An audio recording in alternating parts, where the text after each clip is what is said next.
The iPhone 6s is around the corner, but once again, clones have beaten Apple to the punch, and this time they are better than ever.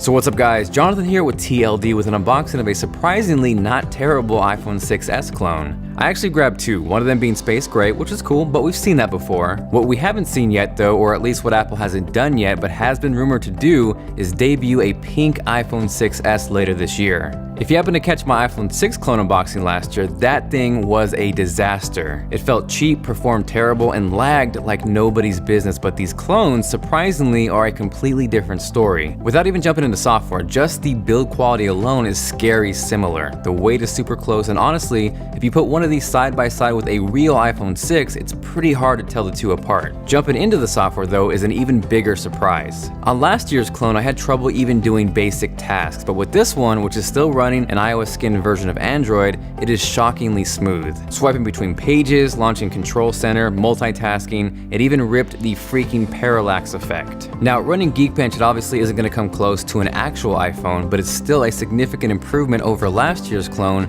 more than doubling the multi-core score. As far as the rest of the accessories go, you get a SIM card tool, some clone papers, a knockoff lightning cable, the wall charger, and then some cheap knockoff earpods, which you can grab for less than $5 on Amazon. The camera isn't great, but again, it's better than last year's clone, so if that was a potato, this is a sweet potato. Aside from that though, especially for under $200, I might even say that this thing is usable, at the very least, if not a phone, a really awesome media player. The App Store actually takes you to the Play Store, but scroll through, install a game, and as you can see, it'll actually run it no problem. What you're seeing here is Leo's Fortune, and I'm using this because visually it's one of my favorite apps to demo, but also because it could barely run on last year's clone, and you can see the drastic improvement on this year versus last. Now obviously it's not going to replace an actual iPhone, but again, for $200 it's not bad. So I hadn't initially thought of doing this, but because these things are actually kind of cool, I'm thinking about giving a couple away. If that's something you might be interested in, let me know by going Chuck Norris on that like button and I will make it happen.